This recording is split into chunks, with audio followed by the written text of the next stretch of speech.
Hi, this lecture is about proteins.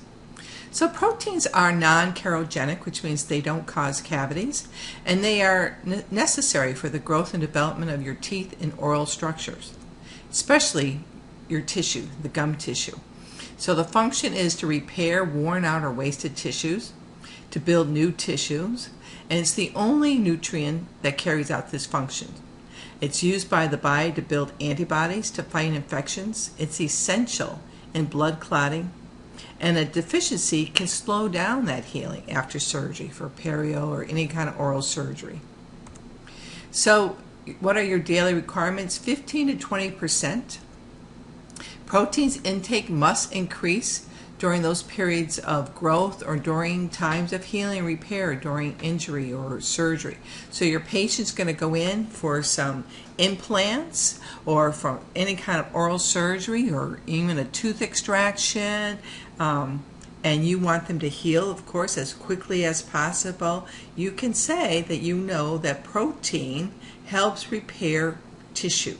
And so they want to make sure that they eat their protein, and if they can't chew, their mouth is too sore, there's always protein drinks out there in the market. So what's your source? Your meats, your fish, your poultry, your eggs, your milk, your dairy products, your nuts, your peanuts, your peanut butter, your legumes, your grains, your breads, your cereals. Even some fruits and vegetables are rich in proteins, and here's a list of some of them. We're going to talk about avocados and the next thing with fats. And so avocados, spinach, tomatoes, these are great foods. Amino acids, that's what proteins are all about. They're the building blocks for protein.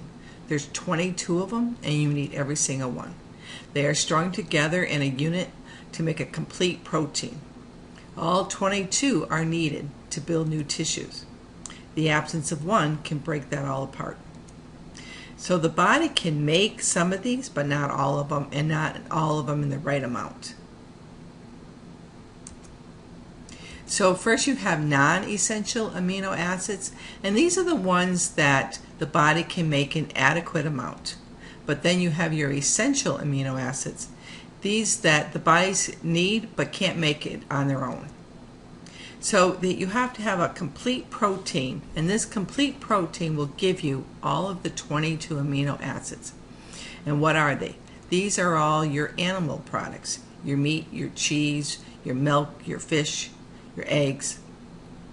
But what if you don't like meat or you're a vegetarian? Then you can get it from the legumes and nuts, but that is an incomplete protein. So food proteins that lack one or more of these essentials is called incomplete, and so there's not enough of them. So what does somebody who's like a vegetarian do? Here's your source. You have a complementary protein, so they have to make sure that they mix them.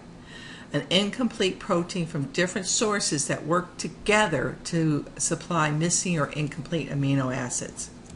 And so they've given you examples here of like peanut butter and jelly sandwich, lentils and rice, red beans and rice, corn and beans, macaroni and cheese. So you just know you have to get it from 2 different sources and then mix together so you have the complete. So this is a really healthy meal, much better than some of the others that were just suggested. So eat healthy and be healthy. Thank you.